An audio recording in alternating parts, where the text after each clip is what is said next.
بسم اللہ الرحمن الرحیم۔ آج آپ کے لیے ایک غزل لے کر آیا ہوں، وہ آپ کو سناتا ہوں۔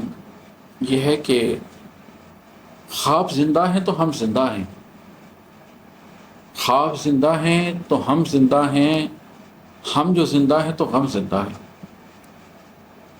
جب تک آپ زندگی میں خواب دیکھتے رہیں، اور یہ میں جاگتی آنکھوں کے خوابوں کی بات کر رہا ہوں، جب تک آپ زندگی میں کوئی مقصد پالے رکھیں، جب تک آپ کی کوئی منزل ہو، کوئی خواب ہو، تو آپ زندہ ہیں۔ اس لیے کہ جب تک آخری سانس چل رہی ہے تب تک امید کی ڈور تو بندھی ہوئی ہے، خواب زندہ رکھے جا سکتے ہیں۔ لیکن جب تک ہم زندہ ہیں تو پھر ہمارے اندر موجود غم بھی زندہ ہیں۔ اس کا مطلب ہے کہ اگر خوابوں کی زندگی چاہتے ہیں تو زندہ رہیے، اور اگر آپ نے زندہ رہنا ہے تو غموں کے ساتھ ہی زندہ رہنا ہے۔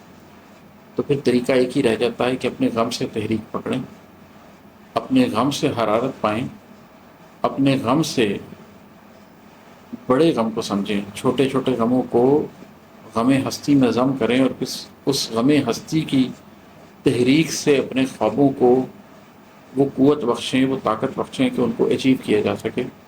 زندگی میں وہ سارے لوگ جنہوں نے بڑے بڑے کام کیے ہیں، انہوں نے اپنے غم سینچے ہیں، ان غموں کو سینچ کر ان کی تحریک سے وہ قوت حاصل کی ہے کہ اس کے ساتھ اپنے خوابوں کو حاصل کر سکیں۔ گھر میں عام چیئر کے اوپر بیٹھ کر ریسٹ کرتے ہوئے اپنے خوابوں کو کوئی بھی نہیں پا سکتا، غموں کی بھٹی سے گزر کر ہی اپنے خوابوں کو پایا جا سکتا ہے۔ اور ہے کہ تیرے جانے سے مرا کون میاں، تیرے جانے سے مرا کون میاں، یہ الگ بات ہے کم زندہ ہے۔ زندگی میں جب لوگ چلے جاتے ہیں ہماری زندگی سے تو ہم مر نہیں جاتے، جانے والوں کے ساتھ ختم نہیں ہوا جاتا، جانے والوں کے ساتھ مرا نہیں جاتا۔